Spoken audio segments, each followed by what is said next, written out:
How's it going, everyone? I'm Cluedoge15 and welcome back to another NASCAR video. Today we're going to be doing my picks for the top 10 best races in the NASCAR Cup Series 2023 season. So let's get started. So obviously, just like my top 10 worst races, we're going to have some disclaimers. First off, one, like the worst ones, the Clash and Norfolk Sparrows All-Star race will not be included in this top 10, just because, like I said, no points, no values, no moving up in the playoff standings, nothing happened, so those won't be added on the list. And also no heats or, the getting into the All-Star race itself, just because, again, that's qualifying positions and not, going into the playoff standings.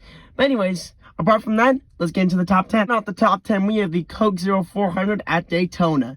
Now, I know this one's kind of a bit of a controversial one, not because of the crashes, which we'll get to in a minute, but just because of how far up on here it is. I personally think that this race was good, and I would have played it more, but the two big wrecks that happened is why it's at number 10. Obviously, you had the big one with Ryan Blaney, Ty Gibbs, Christopher Bell, and a bunch of other cars. His teammate, Christopher Bell, the 20 car on the outside, Rick. Yeah, the back end. Oh, into the wall hard goes Ryan Blaney off the nose of Ty Gibbs, and the big one happens behind him. And it brought so many people into it. Then we're gonna go to this one, which is two words: Priest's flip. Obviously, I'm not gonna put this at number 1 or number 4 because of this. Because let's be honest here, at that moment of the race, and in general for the past 12 hours of waiting for it, that was one of the most scariest moments, in my opinion, for NASCAR, because this was my first full-time season watching and enjoying it as a fan, and just watching that was very scary, and I did not want to put it at number 1 and 4 for that reason. 6 cars ahead of them, too far. 3 Fords have separated themselves. A big push coming now for Harvick. Oh, and around goes a couple cars. Priest upside down. He's barrel rolling through the grass. Ryan Priest upside down in the infield.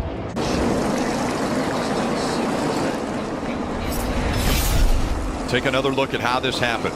Going down the back straightaway, he makes a move or gets help from behind, and the car goes into the infield air. It just lifts right up off the ground. Violent. Other than that, apart from those two big crashes, the race was, a bunch of green flag runs. You've got the stage ending, and then Buescher went on to do a RFK 1-2 finish. So I really liked the race, and you had a bunch of lead changes. And personally, in my opinion, if those wrecks did not happen like that, I think this would be at, maybe number 4 or even number 1. But with the damage, with Blaney, what could have happened to him and what also could have happened to Ryan Priest, this is going to have to sit at number 10. But anyways, let's move on to number 9. At number 9, we have the Quaker State 400 at Atlanta Motor Speedway. Now, I know this one could be like Daytona, which is kind of controversial, but because of the way the racing was, I had to put it on the list. I know we did not get to finish the whole race as, rain came in and called the race. So it was just a disappointment there. But I liked the way this race was. You had a bunch of cautions, a couple green flag runs. It was really good. Yeah, I mean, in the first few, maybe about 20 laps, you had Harrison Burton spin out and bring out the first yellow of the day.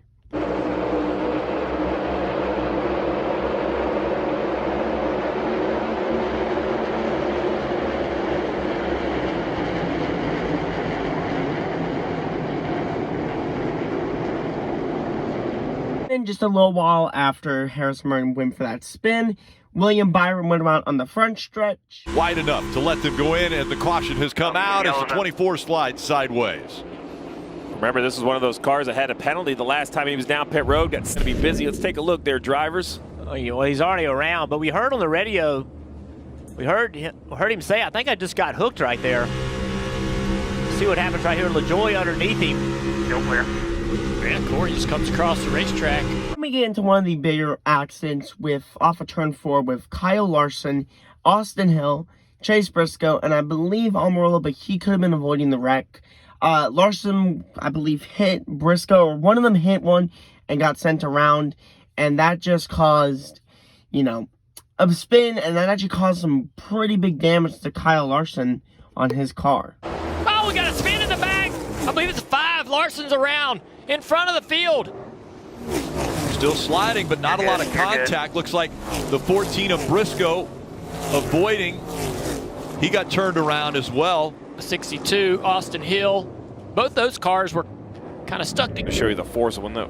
Oh my goodness! Wow. Yeah, basically the damage that happened with Kyle Larson on the apron basically ruined his day. And then a little while after, you had a pretty big accident on the back straightaway with Corey LaJoie, Ty Gibbs, Ross Chastain, and Martin Truex Jr. We've seen him get. Oh, we got a big crash. LaJoie goes around in front of the pack. How many will get collected? The 19's able to avoid. Chastain looking like he may have had a piece. In my opinion, one of the most shocking accidents of the night was with Denny Hamlin and Alex Bowman, where the 48 hit the 11 and got him sent around, as well as Bowman. To me, that was one of the most shocking spins, tankly wrecks of the night. Yeah, that's going to hurt his teammate. Contact! 11's going to go around. He got tagged by the 48. They both get collected, slide into the infield, and the caution comes out. Right there, McCann, drive straight. They were 48 gets loose right here. Looks like, yep, loose. Up the track he goes. How does he get contact here? Yeah, just 11 down the track, and he just has to lock it up. I've been watching Alex Bowman. Finally, when it comes to wrecks, cautions, or spins, we have one more with Bubba Wallace and Ryan Preece, where they both went around, I believe, in turn 4, but it could have also been in the middle of turn 3. But either way, wasn't really a big spin, and, it just wasn't, something too big. Oh, we got a spin! They're spinning back in 5th and 6th. Ryan Preece is around. Wallace also caught up in this. All right. Caution has come out. But unfortunately, we all know what happened at the end of this race. Unfortunately, the rain came in and NASCAR called the race. And William Byron ended up getting the win. And it was just, the win was mediocre at that.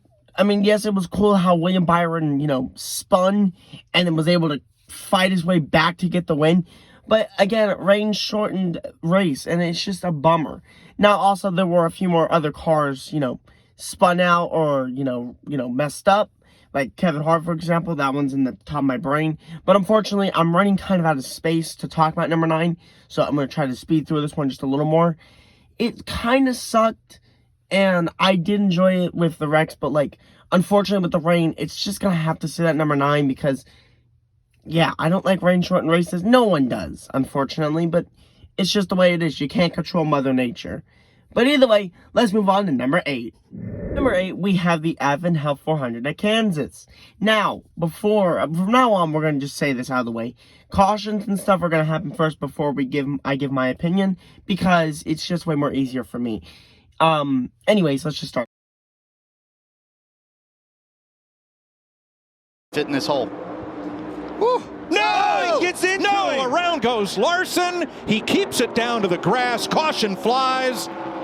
And everybody's able to avoid Kyle Larson, unlike last week. Larson incident. Nothing really happened for a little while until about, I believe, halfway through stage 2, when Austin Cindric lost the tire going into turn 1 and just having a horrible, horrible day as the wheel actually came undone and just was pretty bad, because I believe he also lost a crew chief and some crew members because of it. You never know who's going to win this race. So Denny Hamlin has led 29 laps, and caution, turn 2. Car in the wall. Austin Cindric. He had gotten the free pass back. He had been a lap down at the end of the stage and got the free pass. And he had a flat before he got there. Yep. Went down, turned him right into the fence. It's a weird spot to have a tire go down. Yeah, but you want it there. You don't want that thing to blow out in the middle of the corner. We broke a wheel. That's a little different there. quite. Or just one of my favorite moments of a race, the crank it up. Unfortunately, it was kind of cut short due to Eric Almirola going for a little spin on the back straightaway, which, again, why did you ruin the crank it up?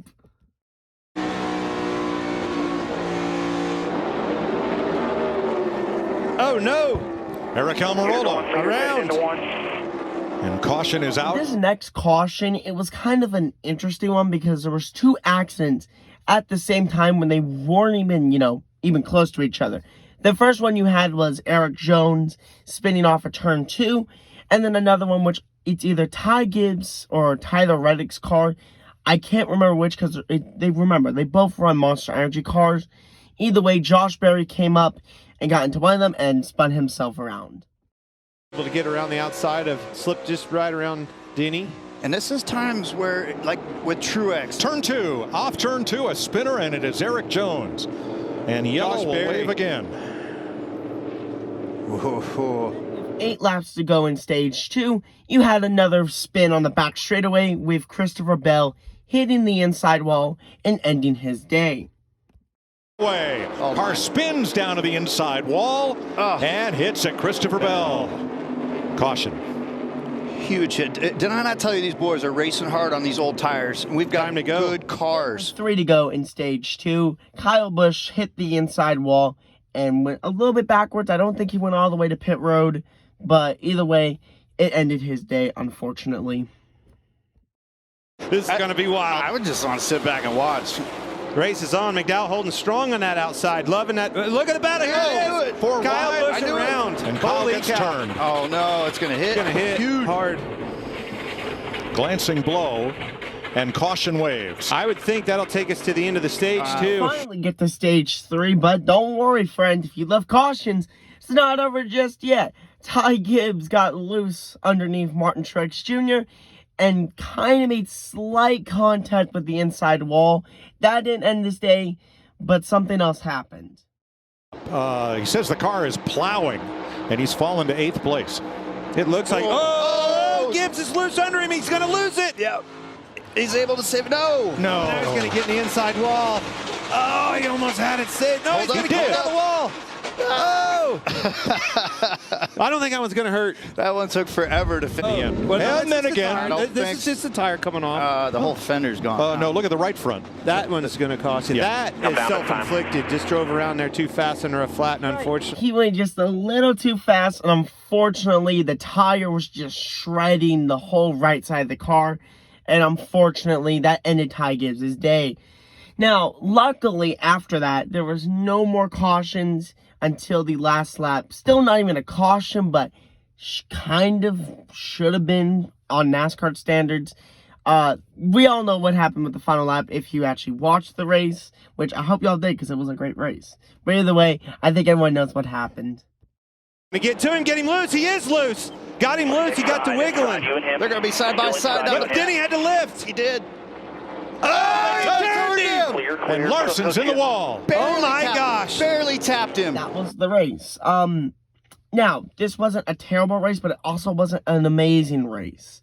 Now, everyone knows the saying, cautions breed cautions. And that's what really happened during this race. Cautions were bred, and it just did not feel like a normal race, to me. It just felt like, it felt like a demolition derby, basically. Now, with some of the cautions, kind of like Almirola, since he was spun, he was off the track. Personally, I think it would have been fine to not throw out a yellow. And some of them, like Kyle Busch, Ty Gibbs, and Austin Cindric, yes, those deserved a caution, but like that, come on. You could have saved time and a lot of things. But what gives this rating a lot more, of a better rating is the fights at the end. You had some conflict, I believe. You had the ones with Gregson and Chastain, and I believe you had another one with Kyle Busch, and I don't know who the other one was. It may have been someone. I don't know. I'm going to put I'll tell you the person on the screen right now, but yeah, this race was pretty good. I love the finish. I love some of the cautions. But so many cautions and less green flag runs. It's just not fun like that.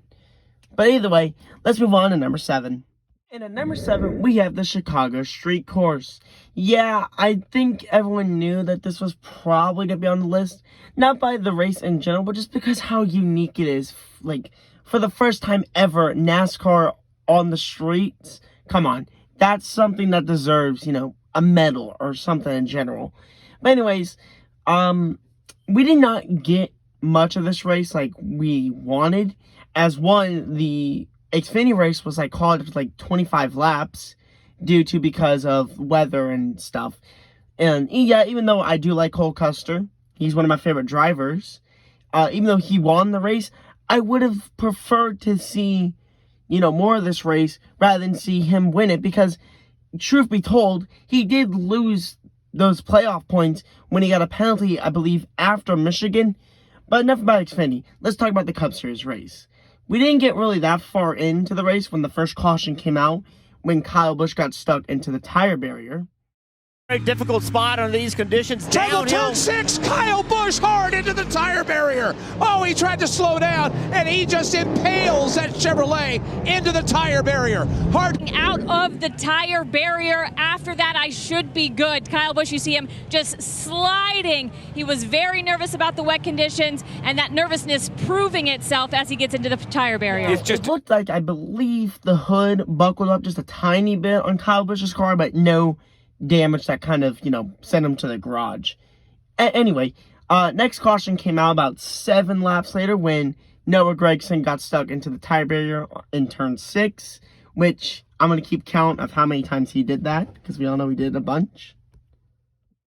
And after qualifying, Trouble turn 6, Noah Gragson is in the tire barrier. He's nailed it, and he's doing a burnout, trying to get out of it, and he can't. He is stuck, leaving turn number 6. Well, he's creating quite a smoke show at the same time. He just killed the engine. He's going to need help to get out of this tire pack. Unfortunately, after that Noah Gragson getting stuck into the tire barrier incident, there wasn't really much that happened afterwards. You had the end of the stage, and then we got through about, I think, 12 laps in stage 2, when, of course, Gragson got stuck into the tire barrier again in the exact same spot. Turn 6, Noah Gragson's into the tire barrier again, and he's stuck again. He's trying to back it up. He can't do it. He's wedged into the tire pack in turn number 6, as everybody will race by to his inside. This next caution was not a Noah Gragson incident. It was actually an incident between Alex Bowman and Denny Hamlin, where they both looked like to be going too deep into the corner, and Denny hit Bowman and spun him out, basically, which, since he was stuck and basically could not move in the position that he was in, they had to throw out the caution. There was a blue flag there, but now, because he couldn't get it fired back up, it goes to caution. Yeah, you see contact right here. And he was just, both of them looked like their cars were moving around a lot. He and the 11 car got together. It almost looked like they both were in the corner too deep. The contact, around he went. Unfortunately, during the last lap of the stage, Alex Bowman's engine decided to say, it's time to go and explode. And unfortunately, his engine crapped out and ended his day. A broken back, of all things, he sustained in a race car accident, not in a NASCAR race, but in a sprint car race. He's come back in the point situation. He's yet to win. This next caution is basically, if you're a NASCAR driver, it is almost basically your worst nightmare. Unfortunately, with this incident, it piled up the whole entire field in one corner. Now, with this, there's a few incidents. One, Byron missed the corner and basically was stuck there, while Kevin Harvick and Corey LaJoie, I believe it was Harvick, though, who spun out, which caused LaJoie to also spin out, which basically caused a giant pile up. And unfortunately, I had to bring out the caution, but still a very interesting incident that happened. Byron in the wall. Byron missed the corner. Harvick around. They're going to stack up. It's too narrow. There's nowhere for everybody to go. You got to go right. They are all but stopped. There are 7 cars sitting here with nowhere to go. They're trying to back up. It is a traffic jam. It's a traffic jam. Nowhere to go right here. Traffic jam on Jackson Street, or Jackson Drive. And so they knew this was going to happen. You hear the fans yelling, but Christopher Bell was basically missing a corner and crashing into some tire barriers, but basically getting away free. Tyler Reddick crashed into the turn 6 tire barriers. Level turn 6, Tyler Reddick is buried into the tire wall. In turn number 6, Tyler Reddick took a wider line coming in, and this portion of the track that he's stuck in is still wet. He's on slicks, he's trying to get traction, and he can't because the pavement's wet. Great battle for the lead. A caution came out when Martin Truex, I don't know if he missed the brake or something, but went dead on super fast into the tire barrier, which brought out the yellow. But it was such a great battle between Justin Haley and Sham Van Gisbergen. Right up on the back bumper of Haley. Battle for the lead and possibly the win. Leaving 6 and headed to turn 7. Oh, an aggressive move right here down the hill under braking. We got a caution on the racetrack. We're going to have to go back and see where they were lined up before that caution came up.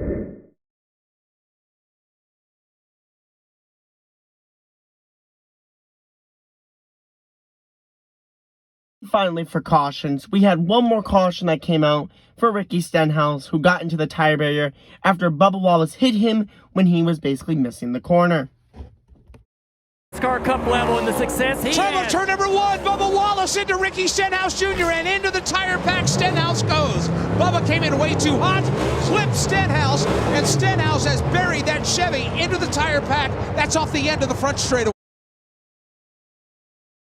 Now, the main reason why it sits here at number 7 is because of the fact on how, one, NASCAR had to delay this race a lot because of the rain, which obviously, again, like the Atlanta race I talked about, it's not their fault. But what really made me upset was the freaking fact on how they changed the race from 100 laps to 75 laps. That really messed up some drivers, including Christopher Bell, and that was just not a great thing to do, because personally, I'd rather have seen the 100 laps rather than the 75 laps. But because the main reason why it sits here at number 7 as well is because Sham Van Gisbergen won the race. It was his first ever Cup start, and I believe in NASCAR in general, and he got the job done. He won the race. And I think that was freaking awesome. Just like a lot of people, it was a really cool moment. But like I said, the 75, and then some of the cautions that came out were, you know, kind of mid. But anyway, I like this race a little bit. The rain really messed up a lot. But again, NASCAR can't control weather unless we put domes on tracks, which, come on, that's just a silly little dream. But anyways, let's move on to number 6. Number 6, we have the Coca-Cola 600 at Charlotte Motor Speedway. Now, I see something here now while I'm talking about this. There's a trend of some rain-delayed races, because this one did get postponed today, and there was a rain delay during the race. But I do promise y'all now, there's no more rain-delayed races in this list. So if you're looking for that, I'm sorry. Anyways, there was one caution that came out for, you know, the weather and stuff, which was a competition caution. Those come out because, you know, if a race gets delayed or they can't do qualifying or practice, that's usually what happens. And then another caution came out, I think about maybe 40 laps later. Just see him get loose there in turn 2, and once it started, it never stopped. Couldn't catch it.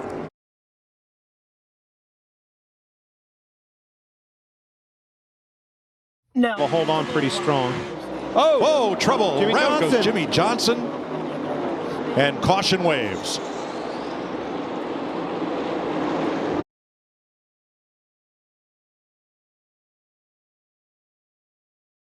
a while after that caution, we had another one for Kyle Busch, where I believe someone may have turned him, I can't really remember from the top of my head. But basically with this caution, he drove backwards all the way to pit road. Basically, Kyle Busch is trying to tell everyone that he's trying to be the world's best backwards. They're racing. Oh, trouble! Kyle Busch. Around, Kyle Busch gets tagged. Gets by into- Suarez. He got into Keselowski on that outside. Washed up right at the last minute. I was just fixing to say that group of cars right there were really getting after it.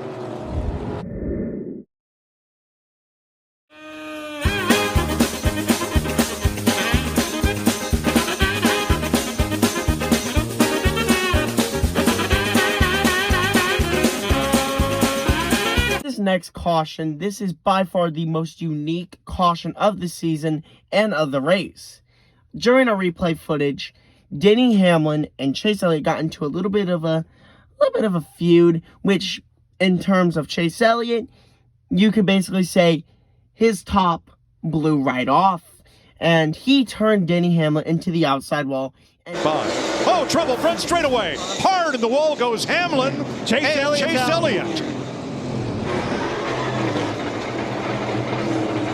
Hard impact for Denny Hamlin. That was a side of Chase. Gets loose. You see him lift out of the gas. The flames crowded Chase, got into him. They saw some retaliation there. Or did Keselowski get into the left rear corner of Elliott there? I saw everybody Elliott. tried to You check see up. Elliott lose his nose and lift out of the gas. While everyone was talking about Christopher Bell and how he was seconds off the lead. Whoa! Oh no! Now. Bell spins without contact, and we're under caution. Just 26 laps to go. We had one more caution with Kyle Larson, where he spun out going into turn 2 and caused about maybe a 5x. It's not going to quite get clear here. Oh, Larson's around in front of the field. This is going to be big. Hold the brake. Big pile of Logano, Gibbs, and more. Such a good run for. Now, that wasn't all the cautions, but because of how long this race was and how short I want to keep this video, I couldn't show them all. Now, with this race, again, like I talked about in the beginning of this, the rain delays and the postponing it for a day, did not like that at all. I was really looking forward to watching it on Sunday night. It was my first ever Coke 600 live, and I was just disappointed when they said, it's postponed for the day. And it really sucked because, in the morning, you had the Xfinity race, which was also postponed a few hours because of the Coke 600. And that just sucked. And I was really disappointed by that. But besides that, the race was pretty good. You had some green flag runs. You had some great battles and some pretty great spins. And, of course, my favorite driver, Ryan Blaney, winning the race and breaking his winless streak. But besides that, this race was pretty good. I enjoyed it, and I think, hopefully next year they just don't, get rained. Anyways, let's move on to number 5. At number 5, we have the race at Pocono. Now, this one could be a little more controversial as well for the ending of the race, but we'll talk about why it's at number 5 in just a minute. Let's get to the cautions. We could not even get through 10 laps of this race before the first caution came out for J.J. Yaley. The inside to keep the side draft from slowing you down. Oh, got a spin. Oh, the 15 goes around. Well, contact with the left front. That's going to bring the caution out. So J.J. Yaley gets into the inside wall, and the first caution comes out. Then, just at the beginning of stage 2, literally the first lap, the stage winner, Joey Logano, and Daniel Suarez both got wrecked out, and I wish to have more footage of... Eddie mentioned they're fanning out 3, 4, 5 wide as they get ready to come into turn 1. Contact made. 22, Logano's Logano, who won the stage, the backwards. Suarez in the wall. That is huge for Suarez. Talked about this tight point battle. Then on that restart, Austin Dillon spun out going into turn, I believe, 1. It's a little confusing at Pocono. Larson tried to surge ahead, got about a half a car length there, and then momentum, and now Austin Dillon slides around. That all started in turn 1 on the restart. Then, with just 4 laps to go in the stage, Christopher Bell spun out and brought out the caution. Can he stretch it all the way to the end of the stage and win a stage? Get that playoff point would be very important. Oh, Christopher Bell around. Wow. Bell spins around and caution comes out. It's the 6th one of the day.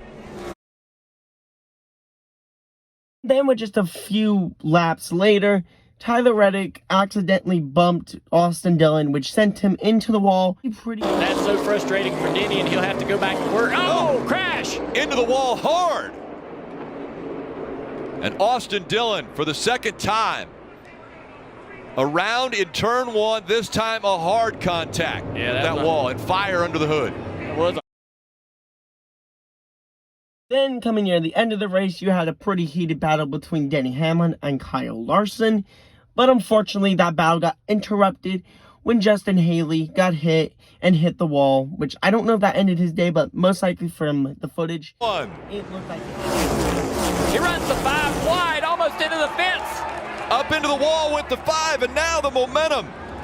Behind them, with the 19 of Mark Truex Jr., Larson loses the lead. Hamlin's out front. Oh, we got a crash behind him into the tunnel turn, a big wreck. Hard lick. That's Haley in the 31, and he is turned around. A lot of damage. But yeah, again, like I said with the Charlotte one, I can't put all the cautions in. So there were a few that we missed, especially on the final lap. But again, let's talk about that. I did not like the way this race ended, just like a lot of fans. The race ending was pretty bad because of the fact on how NASCAR could have thrown out the caution a lap before they took the white. Because with Ryan Preece, he spun out and was stuck, I believe, off turn 2. Again, the tricky triangle, that's what it's called. And that's what happened. He got stuck, couldn't get it refired, and they had to throw out the caution literally on the last lap. They could have threw out the caution right as he spun out, and then we get one more restart. But they didn't, and it's just stupid on how they ended it. And of course, like me, everyone else was not that happy about it, unless you were a Denny fan, which, again, if you were a Denny fan and you hated it, that's good. If you aren't, then I don't know. But either way, I didn't like the way the race ended, and some cautions were just piled up on each other, just like bam, bam, bam.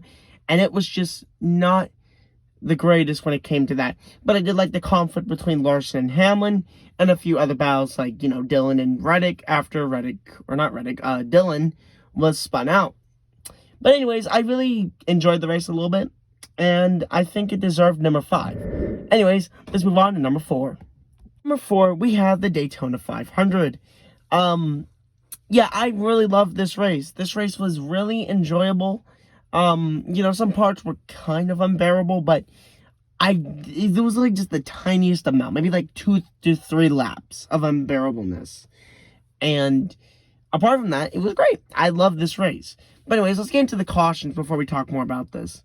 The first caution for cause was an incident between Kevin Harvick when he was pushing Tyler Reddick just a little too much and caused about maybe 5 to 6 car accident with Reddick, Ryan Blaney, I believe Kyle Larson, Chase Elliott, Daniel Suarez, and Eric Jones. I think that's everyone, but I really can't be too sure.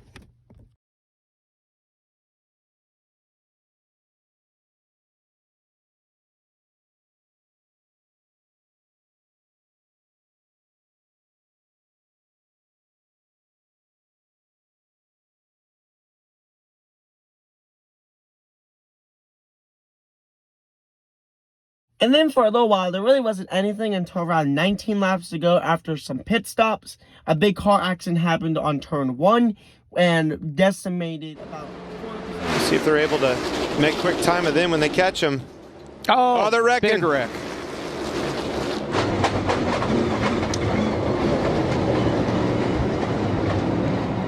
That's a product of catching those cars. Everybody's on a little bit different. A pile up in turn 1 with 18 laps to go. Then with just 2 laps to go in the race, another big incident happened where I believe William Byron was pushing Austin Dillon just a little too much and caused him to wreck into Brad Keselowski, causing another big wreck and decimating another 0.25% of the field, which, you know, for math standards, if some of you don't know. House. Big shove by Larson. And around goes the 3. Crash in turn 3. That fast. Unbelievable. And that will decimate roughly half the remaining field. We always say it, cautions breed cautions. Christopher Bell drops in, and Dillon may have got a shot from William Byron, maybe not sure from that angle, but up he went and down he came. Dylan got in the back of Busch and had to check up. When he did, it stacked William and everybody up behind him. They turned him. The rest is history. That's just a product of it. It's go time. Green, white, checkered. You knew that was about to happen. Finally, on the last lap of the race, a big wreck happened going into turn 1 where Larson unfortunately got turned and basically ended the race, unfortunately, because a caution did come out. But it was a pretty big wreck, and all in all... All good. You got the help. Larson tried to go to the middle. Oh, he got turned. Larson Pastrana in the fence. We are still green. No, the caution is out.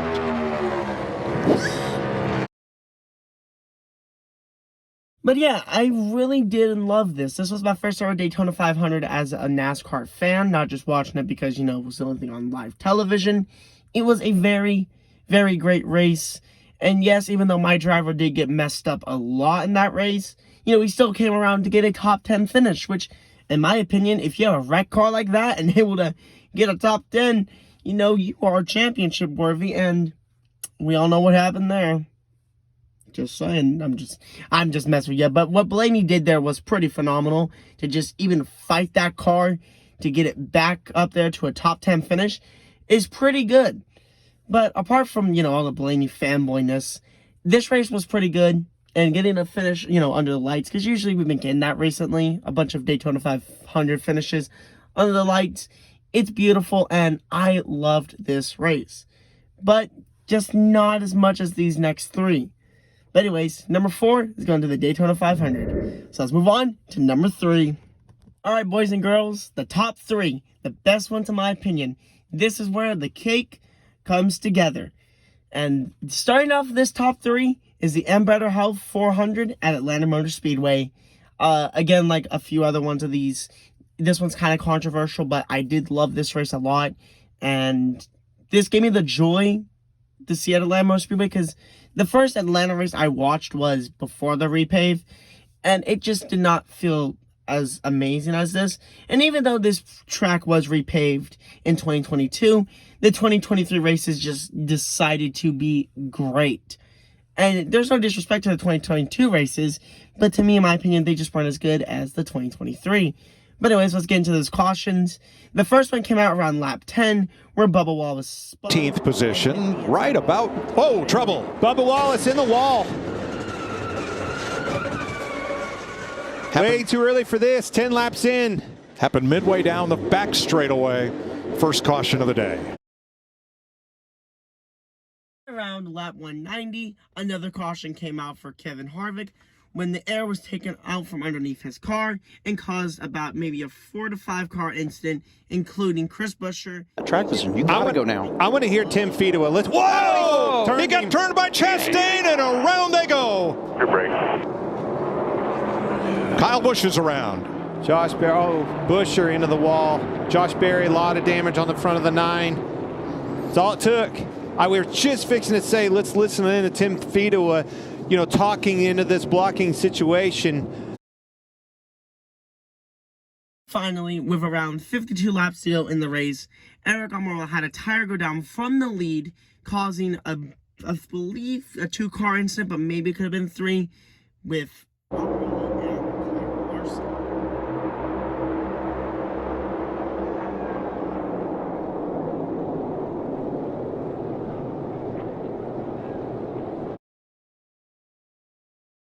overall, I love this race. Yeah, true, the winner was a little and the way how pit road was also but again, with pit road, that's really nothing. You get more interesting things that happen. And with Logano, I know people don't like Logano, but, you know, it was okay. I mean, I love the way he was able to bounce back and have a Penske line of 3 to get him up to the lead and, you know, still secure the bag. It was pretty cool to me. I love this race. It was a great, great race. The one issue why on how this does not get number 2 or number 1 is just because these next 2 are so amazing that this race just got bumped down. But if these races didn't exist, this would definitely be number 1. But anyways, let's move on to number 2. And at number 2, the runner-up spot, we have the Geico 500 at Talladega Superspeedway. Now, this race was great. I loved this race. It was so enjoyable, apart from a bit about halfway, but even with the lead changes, it was so great. But let's get into those cautions before we talk more about how great this race was. The first caution came out for a spin on lap 2 with Michael McDowell, which actually I believe maybe broke something in the car. Had him. That is That's Michael McDowell. McDowell spinning after we saw what looked like fluid or perhaps dust coming off that car in turn 4. And caution is out. Right rear's down. I don't. Here, go ahead, pit road. Or it might just be broke. I bet it broke the toe link when he hit. Now, this one isn't a caution, but since it caused some damage to a car, I decided to throw it in here. And it was Reddick when the Toyotas were coming to make their pit stops for the first stop of the day. His car, basically, he was going way too fast, spun it out, and hit the inside wall. Oh, Reddick spins out and hits the wall, turns it around, and keeps going. Oh my gosh, did not see that coming, Tony. Neither did he. Too much rear braking that thing. Right here, Lost it. right here. Come. We're still. Then, when the Fords were making their stops, Chase Briscoe was going just a little too fast like Reddick, but instead of hitting the wall, he spun out and his tires went down, doing a whole 180-degree. Don't slide him. Not taking tires. Whoa! Around goes Briscoe. Same exact thing. Break. Everybody gets by, and where we you're at. are still I get green. it.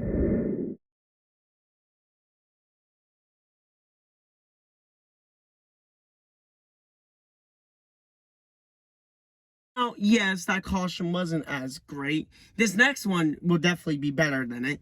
This caution came out for when Gregson was pushing Harrison Burton just a little too much from the... Super Speedway races. He won here in Xfinity last year. He knows how to get it done. Perhaps today could be the 42nd day. And he turns Burton. The 21. Burton slides down to the bottom of the racetrack and keeps it down on the apron. Right in front of the field. Austin Dillon spun around as well. Check it. Oh, heavy damage on that car. I think that was Todd Gilliland. And with 5 laps to go in the race, you had one more big incident before overtime starts with Joey Logano, who looked like he got turned into Daniel Suarez, but Suarez was able to continue. But Hit it. Oh, he's turned. He is turned. Logano in the wall. LaJoy and Stenhouse bring the caution out for the 6th time.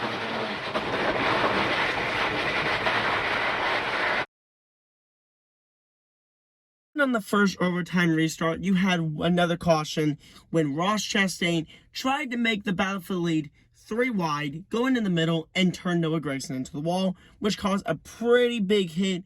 Oh, there it is, Chastain. Push comes to shove, and Gregson's in the wall. Larson's around. And Larson up the racetrack in traffic, and he collects Preece. Hard hit. Good grief. Saw that. He got to pushing him hard. Chastain was pushing Noah very hard, but wasn't patient. Was ready to go right off the bat. Here it is again.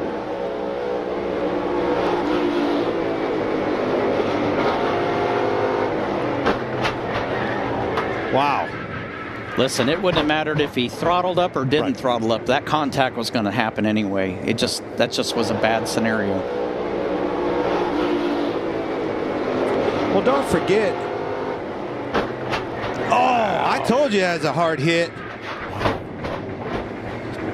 You think these boys ain't tough? I'm telling you, that's a shot.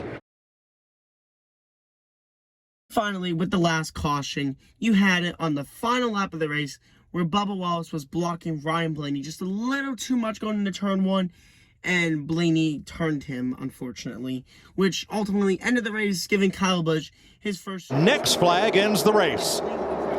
Down, big push. Blaney turns him. Around goes Bubba. Oh, into Keselowski. Around here. Oh, another hard shot. Allmendinger. Caution waves with Kyle Busch in front. Now, yes, that really wasn't the finish I wanted to see with it ending under caution. I do think, though, that Kyle Busch winning this race after a very long time from not winning the Super Speedway race was a very good thing to happen. Now, yes, I'm not a Kyle Busch fan myself, though I do believe it was a great win for him and for the Rowdy Nation. Now, the main reason why this race is not number 2 is because number 1 is just amazing. And I think a lot of you would put this at number 1 if you made a list of your own, which, by the way, leave those in the comments down below. I'd like to know. But anyways, let's move on to honorable mentions. Honorable mentions. Now, again, there's a lot of these that can go on here, but because honorable mentions don't mean anything in any way, shape, or form, I'm just going to name 2 of them, and that's going to be the Worldwide Technology Raceway race and the Charlotte Roval. I really love these races, but with the Worldwide race, there's just a few too many cautions, and because of how dark it was getting, it was going to get either 12 or 11. And then the Roval, I just love the Roval, but just not enough to put it in the top 10. But anyways, let's move on to number 1. And at number 1, the golden medal, the best race of the year, in my opinion, has got to go with the Yellowwood 500 at Talladega. Yes, I know it was kind of chicken poop to put this race at number 1 when we had a Talladega race at number 2. But I'm sorry, the last 2 races were great. I loved both of them the same. But because of the way this race ended, it had to get number 1. Now, let's just get into the cautions before we talk more on how beautiful this race was. The first caution came out at the end of stage 1, not because of the drivers making it to the end of the line, but because Ricky Stenhouse ran out of fuel, and Ross Chastain was trying to get by, I guess trying to get some more spots, and, you know. Needs the points. Austin Cindric falling back in the middle. 8-car Busch is in the wall. Contact made. The one of Ross Chastain goes around. He tags the wall. There was contact made between the 8 and the 1. And Ryan Blaney, under caution, is going to win stage 1 here at Talladega. For a little while, you didn't have any cautions until around the last 30 laps of the race when a big accident happened during the tri-oval part where it involved a bunch of cars, including players. As soon as he's clear, the 4 is going to go to the inside. Oh, we got a wreck in the back. Got a big crash. They're sliding behind as it went across the start-finish line. The caution has come out. Keselowski's involved in it. You see him hit the inside wall. Big damage, it looks like, to Austin Dillon in the 3. Carson Hocevar on the outside line. Getting a push from Brad Keselowski here through the tri-oval. And it just turns that 42 sideways. Oh, man, massive, massive impact for the outside wall, the 54 and the 3. The 3 somewhat lessened a little bit of that blow when he collects the 6 as well, but hard hit for the 50. Now, technically with this last caution of the race, it was after the race ended, but since, you know, there were some drivers that didn't even make it to the line, I'm going to throw it in anyway because of how great the finish was. Now, with this last caution, you had a great move by Ryan Blaney on the back straightaway, making it to the front of the pack and basically getting the push from William Byron that he needed to be out front and get the dub. Though, unfortunately, for some drivers, including Chase Elliott and Kyle Larson, not so much, because they got wrecked right at the line where I believe it was either Corey LaJoie, Denny Hamlin, or some other driver, and it just caused a big Shuffles the 4 out. Now Blaney and Harvick down the backstretch for the final time and into turn 3. Blaney with a push from the 24 of Byron. Here comes Harvick on the outside. Can the 36 get to the back bumper of the 4 and give him a big push? Momentum coming. They're side by side through the tri-oval. Blaney, Harvick, Blaney, Harvick. They spin behind him. It's going to be Blaney. Yes! Blaney gets the win at Talladega. That was it for the cautions, but this race was so amazing as a fan. It was so fun to just sit there and enjoy the race. Literally, on the last lap, you cannot deny that move by Blaney to make it that tight of a move to just go from literally right to left and get there and make that pass and get the dub. That was such a crazy way to win. And for the first, that was the first ever photo finish I've ever had. And I was just sitting there in utter shock. And I didn't want to celebrate until it was too late. Though later on, Harvick did get disqualified. But even with that, it was still a great photo finish before, you know, everything happened. But either way, I love this race. There'd be nothing I would change about it. A lot of moves for the lead. And I loved it so much. And that's why it's going to get number 1. Anyways, let's move on to the outro. There you have it. The top 10 best NASCAR races of 2023. If you guys don't like the way this race list was, let me know down in the comments. I would like to actually hear what y'all have to say. What would you like to get off the list, or what would you like to put on the list? But anyways, thank you for watching. Comment, like, and subscribe, and I will see y'all next time. Goodbye.